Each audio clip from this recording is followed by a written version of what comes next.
Are you ready to unlock the secrets of brand innovation? Here you'll discover unexpected ways to make your brand soar in value. Get ready for inspiring stories, actionable tips, and insights you'll need to build your brand and learn an entirely new way to fly. This is the Hummingbird Effect. And now your host, Wendy Coulter. Hi, I'm Wendy Coulter, and I help CEOs and marketing leaders unlock the hidden power of their brands. For years, business leaders have focused on marketing tactics when what really matters is building a strong brand. Have you experienced a hummingbird effect?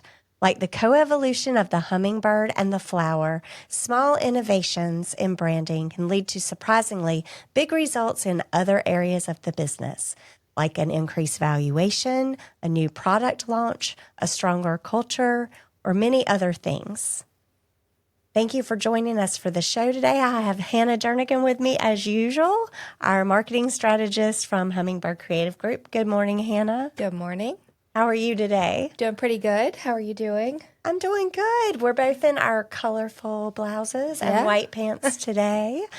It's been a busy morning at the office. I think, again, we've just been at work, at hard work today with marketing. Anything interesting you're touching today? I have been, what have I been doing now that I need to know?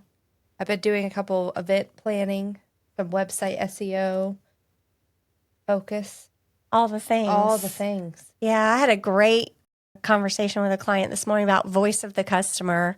And I think we're going to get to do a voice of the customer project for an emerging training platform. So that'll be fun. That will be fun. Yeah, so excited about that. I am also super excited about today's guest, Chris Dyer. He is a culture consultant and a keynote speaker, and we're going to dive into the world of brand building today and the hummingbird effect. In the meantime, though, he is a very recognized company culture and remote work expert. And a former CEO managing thousands of people. And so he learned culture in the trenches and has a lot to share with us about that today. Hanna, did you do any research on Chris before the show? Yeah, he was named the fastest growing company by Inc. magazine 5 times. But on a personal note, I saw that over the weekend, his grandson Nico really loved getting his chocolate bunny in his Easter basket. And the picture was just pure delight. It's also how I felt getting my chocolate on Easter morning. So that was really fun to see. And I'm sure he'll also talk about all the other accolades that he has. But just a few, he's a top 50 voice in leadership, a top 50 global thought leader, a top 50 leadership podcast. And he also has a book that has been recognized. So I'm excited to learn more from you, Chris, and hear more about these. Well, and I think at the top of the list for me is he's the #1 leadership speaker on culture, according to Inc. magazine. And we love tying culture and brand together, Chris. So I think you've got some great things to share with us. So why don't you give us more information about your background and what you're doing these days?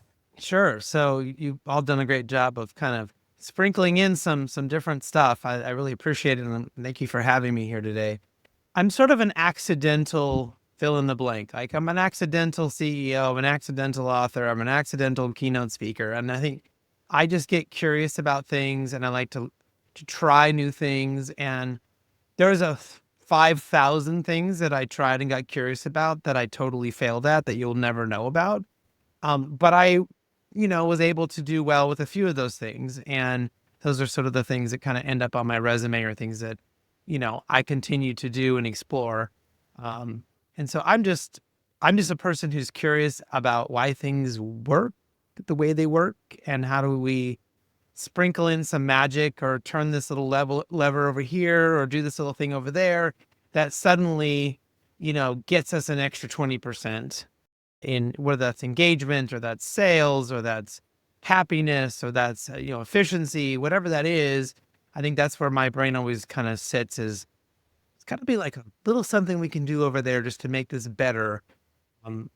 And that kind of really ties back into my mission, which is how do we make work work? Love it. Love it. I went to NC State School of Design, got my degrees in architecture and industrial design. And I remember one of the professors that I loved the most made me read a book called The Way Things Work. And it just like really helped you like learn about things you never heard about before and how it works. And it just starts to make you question, how everything goes around you and really dive in. So I love that. I love that idea, Chris. Tell us a little bit more about your CEO world prior to becoming the keynote speaker and consultant that you are today. Yes, I've had a lot of businesses. I had one really larger, big business that I started at the end of 2001. In fact, 9/11 happened, and that was my wake-up call to stop working for the jerk that I was working for. And I quit and went and started the company.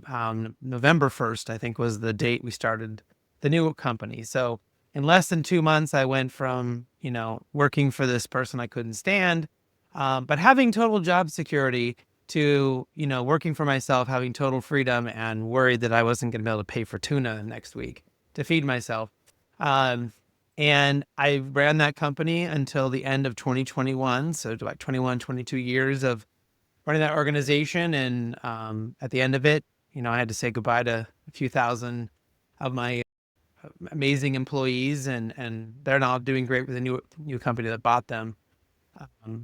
But yeah, I mean, being a CEO, I don't know, like, I often hate the idea that people say, well, I was born to do this. And a lot of our behaviors are learned. And I certainly look at a lot of the things that I learned from neighbors, teachers, mentors, teachers, these different people.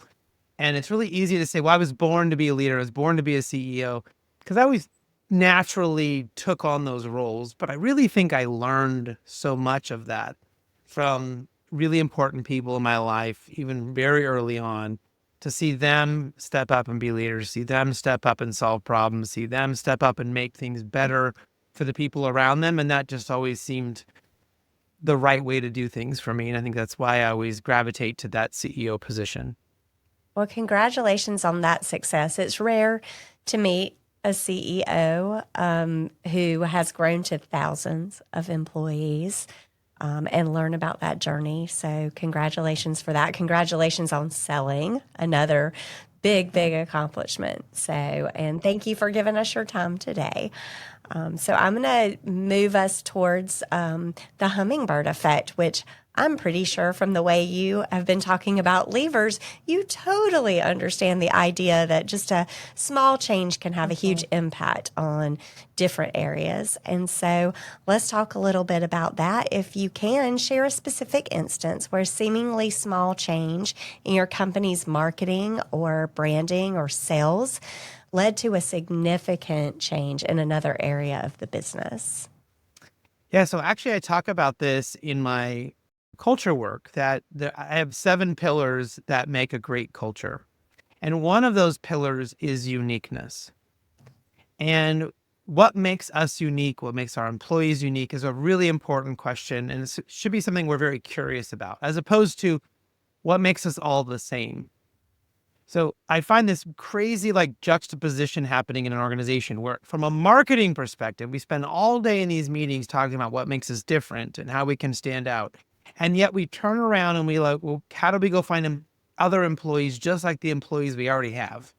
How do we go find Jane? Jane's amazing. We need more people like Jane. So where did Jane go to school? What is she like? What's her personality type? And you literally try to clone Jane. And that's a completely wrong way to think about it. We don't need the exact same person over and over and over again in the organization.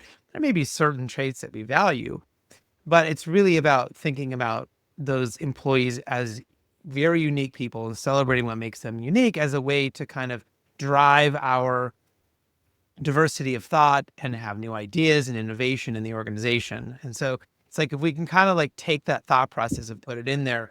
When we started doing that, and we started really pushing that as a focus for the organization, I noticed that it was really like addictive for everyone to start thinking about everything in their own unique way. And we really trained them to, I want you, so society tells us you're supposed to be open-minded and consider all opinions. And it's a very misguided piece of advice. So let me explain what I mean by that is that what I want my people to do is to come up with their own conclusions first. I want them to think about the idea, think about the proposal, think about what the client, whatever the thing is, and come up to their own conclusions and their own ideas without considering anybody else's ideas.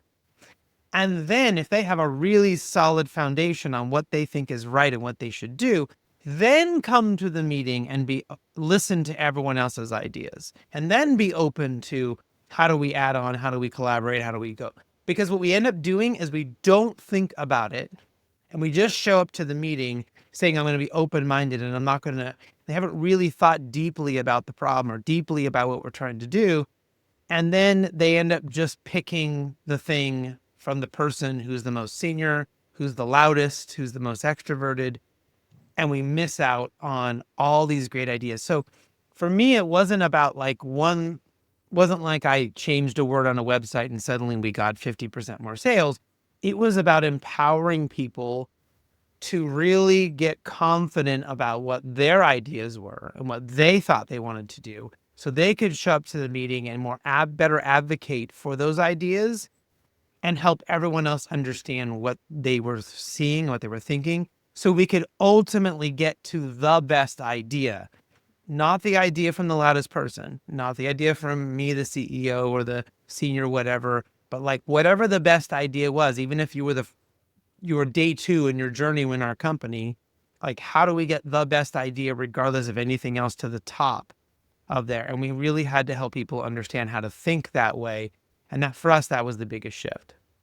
So that's awesome. Can you talk about a specific idea that someone had as the result of just empowering them in this little way that led to something really, really impactful in the business? Do you have a story around that? Sure. So I often tell the story in my keynotes that when the big recession hit in 2008, we were totally screwed. I lost 40% of my clients. I lost 40% of my receivables. And I'm turning to my senior leadership. And then I go to all my leaders, and then I fly everybody in because we were remote, and I get everybody in the building. And in each layer, I ask the same question, like, what are we going to do? What ideas do you have? How do we pivot the business? Like, I have ideas, but I have thousands of people. Like, someone else is going to have a better idea than me. Like, I'm trying to really be open. And what I got was nothing. I got words and I got noise, but I got nothing. I got no real ideas that could help us save the business. And that was the moment that I realized our culture was broken, that it was essentially my fault. I had created a culture where I'm the idea guy and they are all the doers. And I had screwed up. That was fine when there was 5 people in the business and I was the only one that knew how to run the business. But we hadn't evolved. We hadn't really matured. And so later on, as we changed the culture and as people got stronger and stronger and be able to come up with ideas, advocate for themselves, work through how to get that idea from it's in my head to it actually being implemented. And I spent my time coaching and mentoring and helping people do that stuff and not worrying so much about how do I create the next big idea, right? In my youth, it was like, how do I show up and be the smartest person in the room? That's a very stupid way of thinking about it. Instead, I need to how do I show up every day and help everybody else in the room elevate their ideas and elevate their efforts to be heard. So again, we can get the right idea. So to answer your question, when COVID hit, and here I am thinking, here we go again. Yep. And we lost a whole bunch of business. And we lost a whole bunch of receivables. And this is before the PPP and all this stuff that kind of happened to help. Like we went through this big crash and I'm thinking I'm going to have to go back and call these meetings and it's going to be the same thing again. And to my surprise, I got a meeting request from my team that said, you know, big meeting, big ideas meeting. And I showed up to this meeting and they had already come up with ideas on how we were going to pivot, how we were going to help change the business.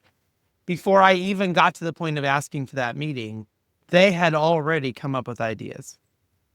Now, these weren't old ideas they'd been sitting on. These were brand new. What are we going to do? And so we came up with a really clever idea of how we were going to help people during times of COVID, how we were going to facilitate testing and different things.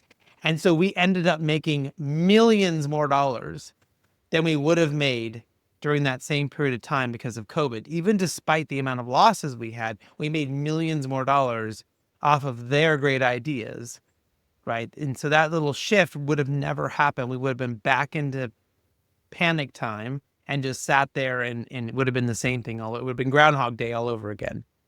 Are you able to talk about one specific idea, just for context for our listeners, that really made an impact on sales and maybe made an impact on something else as well? So if you're talking about impact on sales, one of the most important things that I had to learn was this concept of what you focus on grows. And so what I mean by that is if you walk around all day focusing on problems and you walk around focusing on why your 3 of your 10 salespeople are not doing well, that's only going to get bigger. It's only going to become more of a thing you have to deal with. And so the hard lesson I had to learn was that I needed to go and focus on why my top 2 salespeople were doing really, really well.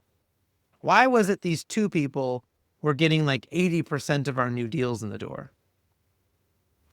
And here we have a team of 10 over here, and like 2 are killing it, 2 are terrible, and the rest of them are all stuck in the middle, barely making their quota. And so what we think about doing is, well, how do I get them more training? Do I need to put those bottom 2 people on a PIP? Do I need to fire them? Do I need, all these things? I just stopped all of that and said, why are those 2 people doing so well? We figured that out. And then I made the second mistake, which is to try to go back and tell all my salespeople they had to do it just like those 2 people did. What I needed was those 2 people. And this is so the first learning is get really curious about why something's working. Why is this a success? Why do people buy this thing? Why are the salespeople able to sell this? Whatever that framing is. And then once you figure that out, have those people teach everybody else. Peer-to-peer learning was the key. Because I, as a CEO, come in and tell you how to do your job. There's some resistance there. But the top 2 salespeople, you're a salesperson, and the top 2 people come on a meeting and say, hey, we're going to tell you what we do. Here's all our secrets. This is how we're doing this. Like, that changes radically. So what other things did that shift change other than increasing sales? Did it make a change? I mean, you talk about culture. So were there culture changes as the result of that shift? Yeah. So when we saw how well that worked, then we started, my managers and leaders started getting really curious. Well, how else could we use this? And so inevitably I would get a call, I would be on a training thing and someone would say, I have these 2 team members and they talk too much on the meetings. I'm struggling on how to coach them and mentor them that they talk too much and they interrupt everybody. And so what they were doing was they were focusing on those people and having extra meetings with them and telling them they shouldn't be talking so much and, trying to give them all that feedback, and it wasn't working. So I said, instead, when you have the meeting, make sure you thank the people who allowed everyone to talk. Make sure you thank the people who, didn't interrupt or whatever those behaviors are. You're calling out the good behaviors. And I said, completely ignore the bad behaviors. I don't mean like inappropriate behaviors, but I just mean the like small annoying behaviors. And what was really interesting was that it only took about 2 months and we noticed that people that were doing the bad behaviors stopped doing them. because they could see we were communicating over and over and over again. This is what we want. This is who we are. This is what we appreciate.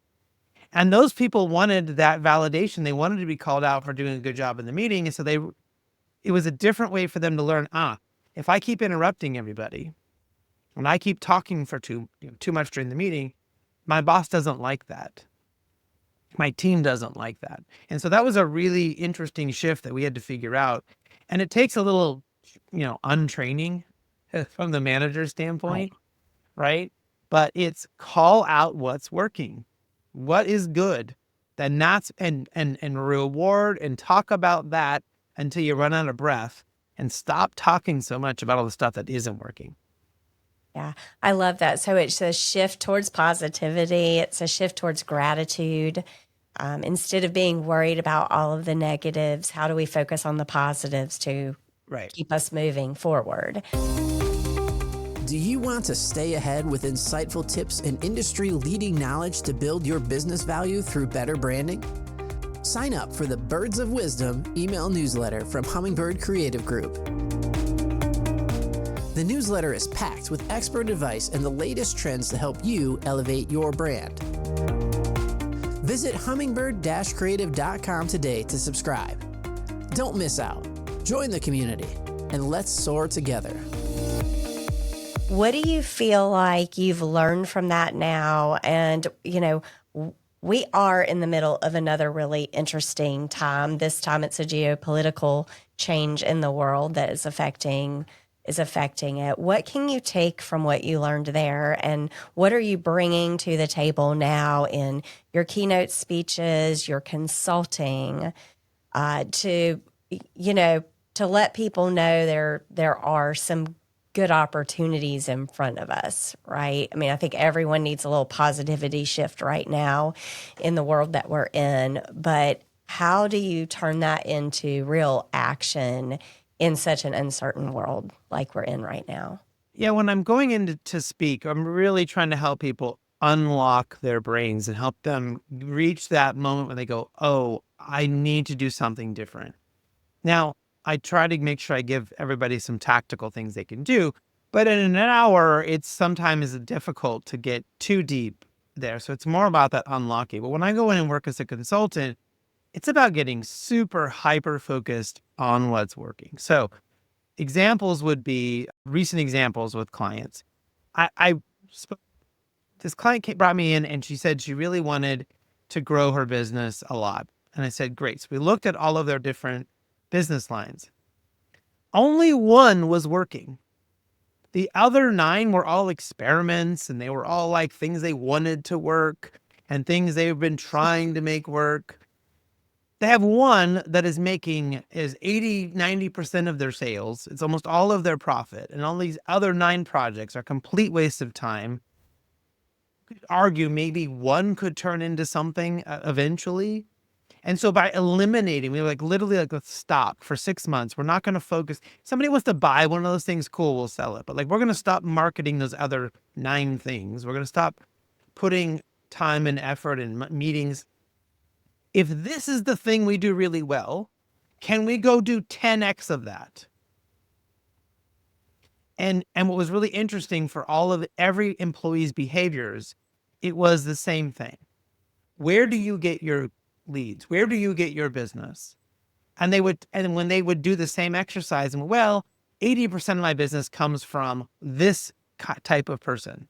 Great. How many of those types of people do you talk to every day? And the answer was not that much because I'm doing all these other things. We're trying to build this other. Come on. Easy answer. It's an easy answer, but we get these ideas of this, we have to try all these different things, and we can't. There is some problems to being so hyper-focused and never considering anything else and never innovating and doing other ideas or listening to the market. But you got to do what you're good at first and get that really rocking and rolling. And then maybe you can do 1 or 2 experiments if that makes sense or there's something happening in the market that you're seeing. But it's usually shiny object syndrome, or it's, trying to be the smartest person in the room of, we're going to go try to sell this other new thing. And it's that doesn't make any sense. So when I'm working with clients, it's really helping them. It's that 80-20 rule. What's the 20% you can do to get 80% of the way is one way to look at it. But where is 80% of the sales coming from, right? And how do we go do more of that? There's lots of different ways to kind of break that 80-20 down. But for salespeople, it's always like, what is that thing you do that gets you most of the way? And they always have an answer. Go do more of that and stop doing all the other junk, please. Well, and I think we're in a world of so much technology, so many tools, so many things to play with in sales, Yeah. that it's all kind of in the way of seeing that big picture that you're talking about. However, I also believe that what you're saying has an innovation component, even though it's not technology and it's not innovation in the traditional sense. Talk about that a little bit. Like, how does this line of thinking lead to more innovation in business? When we give people enough time and space to think about something, and we can only do that by freeing them up. So again, I would really advocate that if we're going to be hyper focused on what makes us successful, and that is what we're spending most of our time on, we will have more time to stop and go, you know what? I'm just going to think about this for an hour. I'm going to turn off my phone, turn off my computer. I'm going to go sit in the corner and think of, my client just called and had a really interesting question. Like, I'm actually going to think about this and how we could address this. And that gives us a far better approach to thinking about how we can then be innovative. Maybe I might have the time and space to call in a few of my teammates and say, I had this interesting idea, or I heard this thing from a client. And we actually have the space and time. Because what I hear from leaders all the time is that they're on back to back to back to back to back to back to back meetings. And they just feel like they're going from one to the next. They never have any time to process, no time to plan, no time to actually do the things they said they would do with their team. And they certainly don't have time to think about something. And they complain often that they have to go home to do their work or come in early to do their work. And so there's some things that I challenge them to do to fix that issue. But if we don't have the space, and maybe you have to book that time on your calendar, maybe, there are companies that famously give like one Friday a month or, every Friday morning to their team to work on something new, right? It's an intentional act to go think about that thing, go come up with a new idea. And as long as you come back and share it with us, like, you can think about being innovative on anything you want. There's some really famous examples of that. So, that's how we have to kind of think about shifting some of that. But if you are trying to be really good at 50 things, the only thing you're going to be good at is losing. So, how do you encourage? It sounds like within your different team environments, because you talked about having the people who do things and do them well. How do you help someone who is used to, and I'm thinking about Hanna, who's sitting next to me, right? Like, she's really great at getting from one task to the next and getting things done really fast and really well. And she comes up with amazing ideas, like on an ongoing basis. But she doesn't always have the time to think. And I think sometimes I'm saying, well, I need to think about that. And I may be a little bit too far on the other side. But how do you encourage those people who are in very task-oriented roles and maybe don't have a corporate culture that is supportive of it yet, but knows that if they just had time to think, I could make such a big impact? Do you have like a few tips that could help someone like that in that position carve out that thinking moment here and there? There's lots of different books that have really addressed this, from Team Genius to, I think, The 5 Dysfunctions of a Team. And Patrick Lencioni's work is pretty famous for this, that, we all have different strengths. And so let's just use Hanna as an example. Hanna, part of her strength may be in helping you complete the project. Right. And your strength is in developing, thinking about that spark about what that new idea might be and how we might think about approaching it. And so if that's your strength and her strength is like, okay, you've come up with the idea, you've started the momentum, and now it's my job to actually finish it. That's great. There's nothing wrong with that. We don't all have to be one thing or another. Now, Hanna might say, but sometimes I would like to spend a little bit of time on refining that or making it better. And so we can think about, well, maybe you need to book time on your calendar for that. Because again, going back into what you're good at, which is tasks and being organized and all that, maybe at 1:00 today, you need to have booked yourself some time on your calendar to think about that thing, to spend a little bit of time, go take a walk, whatever it is, and just think about that thing. But we can't get so caught up in, well, because like I'm not the person to ever finish a project. If you ask me to finish a project, it's not getting finished. Okay. I will come up with the idea. I'll ideate on how to do it. I love all that energy. I'm not so great at all the tasks, but I'm there for the ride. It's fun, but like finishing, no. Yeah. But I know other people that like they don't want anything to do with come up with a new idea, but they would love to finish the project. They'd love to check that box and say, we did it, we're done, high five. And that's the greatest day of their life, right? For me, it's come up with a great idea. So we all have our strengths and we need to kind of just figure out how do we best help our team or our boss or our company with what we do really well and stop trying to do the things that we don't do well because it's a disservice to ourselves and everyone else around us. Kind of going back to what you had said earlier about you recognize that you needed to find the time to coach your people into learning how to elevate their ideas. Did you also find that you were kind of elevating them to understand what part of the project they are? Are they the thinker, the doer, the finisher? Mm-hmm. And do you have any kind of feedback you could provide on to how you know which one, and then how to say that that's what you are? Like if someone's being put in a position where they might be the finisher, like if they put you there, how do you say this is not productive for the company or for myself?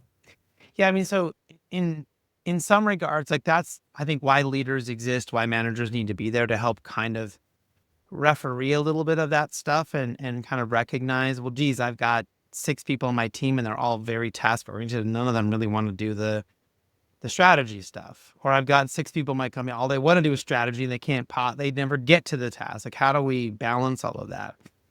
And hopefully as a leader, you get a balanced team, but you don't always. And so that can be a challenge. Now, I know Patrick Lencioni's got a framework and he's got a test that you can go and take, like what you are. And I'm blanking on the name of the book that comes from, but you can look it up. There's like these, you can take a test and it will tell you like I think there's 5 different zones of genius. That's what they There are. we go. 5 zones of genius. Yes, that is right. And which zone you are. And so that is really helpful to understand. And so we had our people go through that. I also had them all go through strengths finders. Mm-hmm. And you can take the 34. I don't think that's helpful. Like just do the one that's just the 5 strengths, because that's what you care about. And we would constantly ask our people like, okay, what are your 5 strengths? What have you done this week to do more of that? And what have you done to stop doing the other stuff? We would coach especially our top performers and our leaders very often. What tasks have you taken on this month? This is a very common team question. We would ask everyone, what tasks did you take on this month that are new? And they always had stuff. And then we would say, and what have you gotten rid of? Because this is a problem for high performers. Is a problem for people who are very task oriented as well. Is they just take on more and more and more, and they never let anything go. That doesn't sound like anybody I know. No, not at all. So you have to stop doing something, because otherwise you're going to burn out. And so when you burn out, you stop doing well, or you feel so frustrated you don't know what to do. And so what most people do is just quit and go get another job, because then they can start off back at 0 again until they just keep taking on more and more and more until they can't handle it and they quit and go get another job. And that's often why people leave companies, even though they liked their boss or their employees or what they were doing. They're doing too much stuff. So that is the thing that we would do consistently, is to ask them, what have they gotten rid of? Are there tasks that you really need to keep doing? Is that report you've been doing for that client for the last 5 years, is anyone really reading that still? Like, can we get rid of that? And that was just, we had to keep and sometimes the answer there was nothing we could get rid of. But inevitably there was. We would find stuff. And that people needed permission to stop doing the thing. Yeah, that I was about to touch on that. It is important as someone that does have those tasks to know that I'm empowered, and hopefully Wendy doesn't get mad at this, to actually close the things that are we're just doing it to do it. It's not like in taking the time to think like, oh, is there really the purpose of doing this? So that's a good point. And there's not too many tasks closed, Wendy, that I didn't find. I closed one yesterday. See? Yeah. And it just, you probably don't need it. We don't need it. Exactly. This is, I think, a really cool hummingbird effect, because normally when we're talking about them in a more established way. And not to say that this is not established, because Chris is very established in what he's doing. But as I've listened and learned, it was more of the starting point when you have the ability to jump off. So it's to a point of, I have these really great ideas, and we have people run into this all the time. I have all these really good ideas, and then there's all these little spindles that come off of it. And I want to chase after everything because I want to be successful. But I think that this is a really good reminder that you need the time and the space to think and to focus on the individuality of yourself, of your people, of your ideas, and then put focus on the time, put time to the positives. And the positive is not just these people that are succeeding. It's your customers. It's your sales outcomes. It's any sort of thing that brings you joy is a positive, and then know that you need to grow that. And then you'll just be able to set yourself up for success. So that was a cool thing to think about and to learn. So thank you, Chris. Yeah. We used to really encourage our people to think about, I'm sure you've heard this analogy before, but there's the rock, stones, sand, or A, B, C. Yes. And we find that people have sort of a challenge keeping that up, because you have to first define what is the focus. Like, how do you determine what an A is? Right. And for us, it was for a long time, well, we're a sales-focused organization. So those A tasks should be anything that's going to make us more money. It's going to close deals, keep revenue in the door, whatever that may be. Over time, we evolved into a customer service-focused organization. And so those A's became client, specific things. Those tasks that would most help our clients, those were our A tasks. And then eventually, like for me, it was, well, I'm a culture-focused CEO. And my A tasks were the things that were going to help our culture be better, going to help our people perform better, remove obstacles for them. And so those are my A tasks.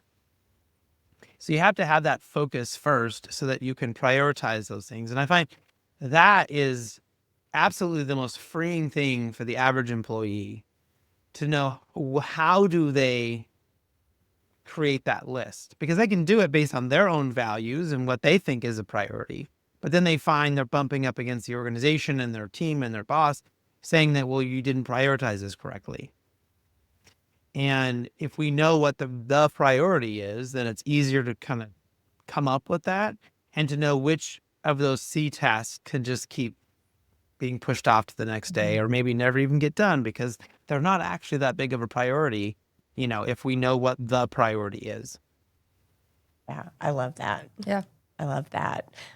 We look at rocks pretty regularly, and figuring out how to prioritize them, even when you don't have a ton of them, is still, I think that's still a challenge. So thank you.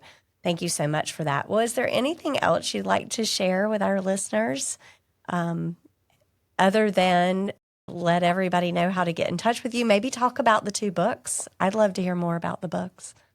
Yeah, so I was really fortunate. I wrote my first book was The Power of Company Culture, and it did really well. But I also absolutely hated writing the book. It was hard, and I didn't really know what I was doing. Like, it was one of those, they said, "Hey, you want to do this?" And I said, "Sure." And then I went, "This is hard."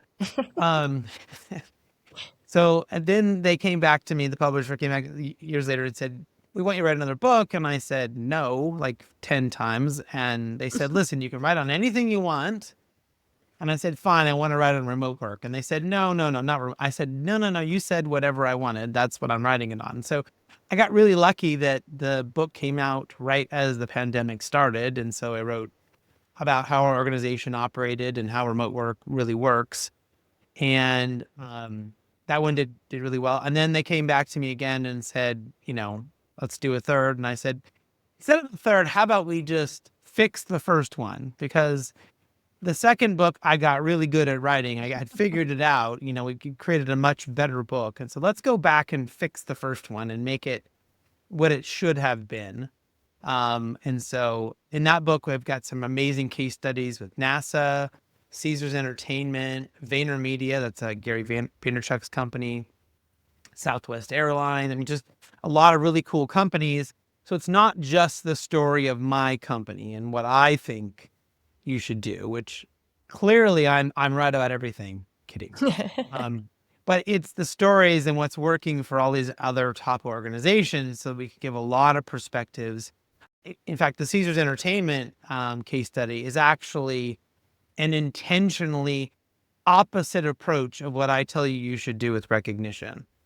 So I'm like, this is the only way to do recognition. And because I believe I'm so right, I'm going to give you a case study on a completely opposite way of doing it, because I wanted to make sure I gave people enough perspectives that they could decide what was best for them, their organization. Because ultimately getting recognition right is the most important thing. Doing it my way was not the most important thing. They just need to figure out a way to do it that's going to work for their people. Love that recognition. Yeah. Yeah, we talk about that all the time. Well, so it seems your life has been a lot of happy accidents. You used the word accidental when you talked about CEO and author and speaker, but they've certainly taken you far. So congratulations on everything, Chris. Thank you so much for joining us today. Let our listeners know how to get in touch with you, how to find you online. Sure. So there's a few different ways. If you'd like a little guide on how to run your meetings better and how to listen to your employees better, you can text 33777 and put my name, Chris, as the message, and you will get a little free PDF guide. If you're on TikTok or Instagram Reels, I do a lot of content there, or I'd love to connect with anybody on LinkedIn if you want to connect there. And my website is chrisdyer.com. So if you can't find me in one of those places or in the other multiple different versions of social media, then I guess it's not meant to be. But I'm happy to connect with whoever wants to connect wherever you find me. Thank you so much, Chris, and thank you for your time today. We really appreciate the insights you've given us. And for all the listeners out there, thank you for joining us today. And take what Chris has shared and go find your hummingbird effect. Thanks for listening to The Hummingbird Effect with Wendy Coulter. We hope you found this episode valuable. Please be sure to rate and subscribe wherever you get your podcasts. To learn more or to work with Wendy and her team, go to hummingbird-creative.com.